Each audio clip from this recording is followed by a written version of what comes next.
Hey y'all, today I want to share with y'all the simplest salad dressing in the world because the salad dressing only consists of one ingredient. In addition to that, I want to share with you the world's most famous salad that uses that one ingredient salad dressing. Okay, so let's go. Of course, I am talking about the Waldorf salad. The Waldorf salad was created way back, y'all, in 1893, and most people probably don't realize it is nothing like the Waldorf salad that we eat today. Back in 1893, all the salad consists of was celery, grapes, and apples. And that's all it consisted of. And it was served on a bed of lettuce.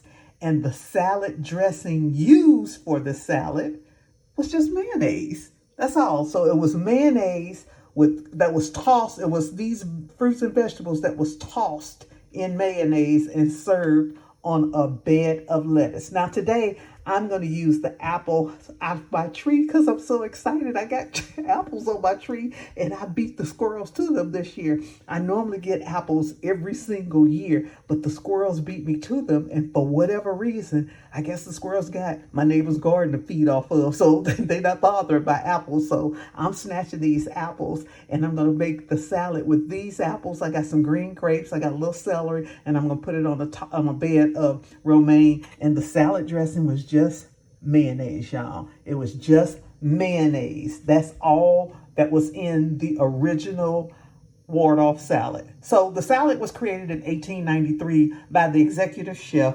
Edward Beecham. Now, the rumor, the word on the street is that the maitre d' at the hotel, Oscar Shersky, is credited with creating the salad because what he would typically do is actually take different meals that the head chef would create and then modify them for guests. And then he wrote a cookbook. And so he's credited with creating the Waldorf salad because in his cookbook, he named the salad Oscar of the Waldorf Astoria Hotel in New York City. So this salad was created for this St. Mary's Children charity ball. And the reason it was created is because it was very simple. It was something easy to throw together, and all the ingredients were the same colors, which is totally different than how we eat the salad today. Now, most people believe that the Waldorf salad initially had nuts in it, and that's not true. Nuts weren't added to this salad until about 1928, and that's when walnuts were added to the salad. So let's make it the traditional way first and see how we like that.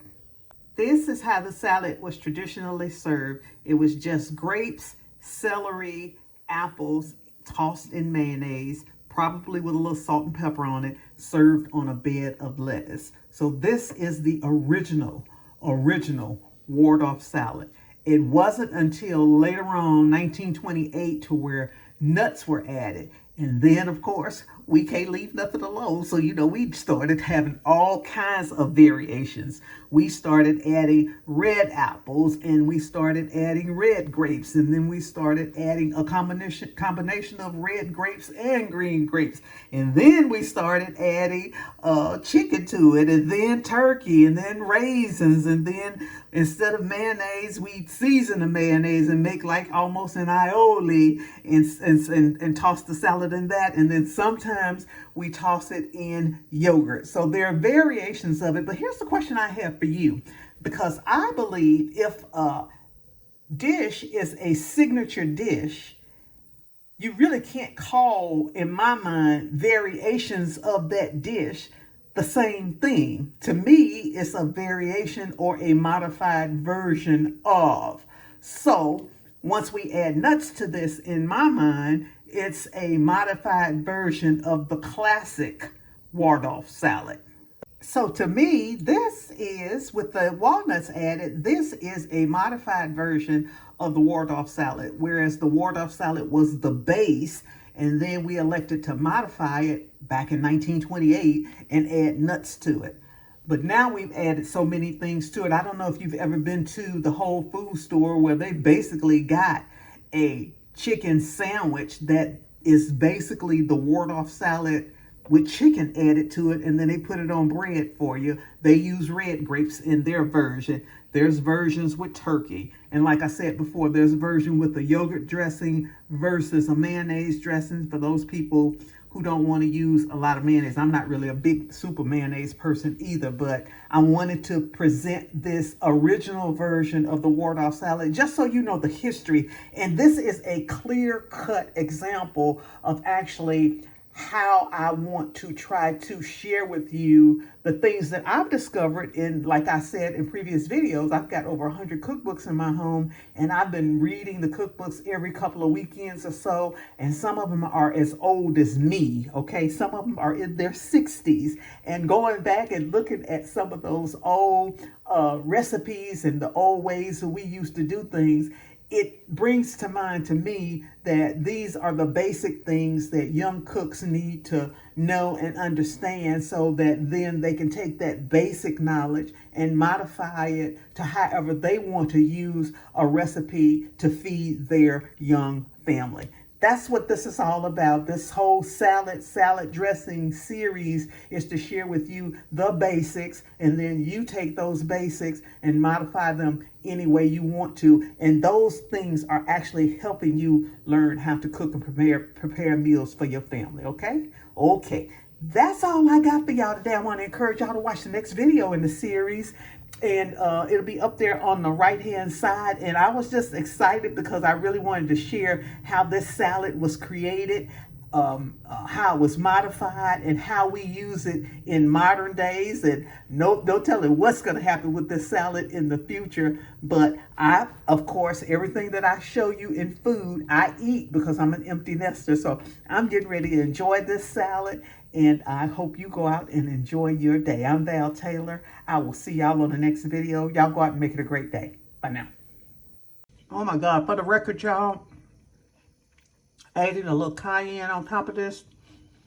Wow, it is really good. The nuts were definitely a plus. And actually, it's just good with the cayenne without the nuts, but the nuts were definitely a huge plus in making the salad taste so good and fresh. So this is another example of how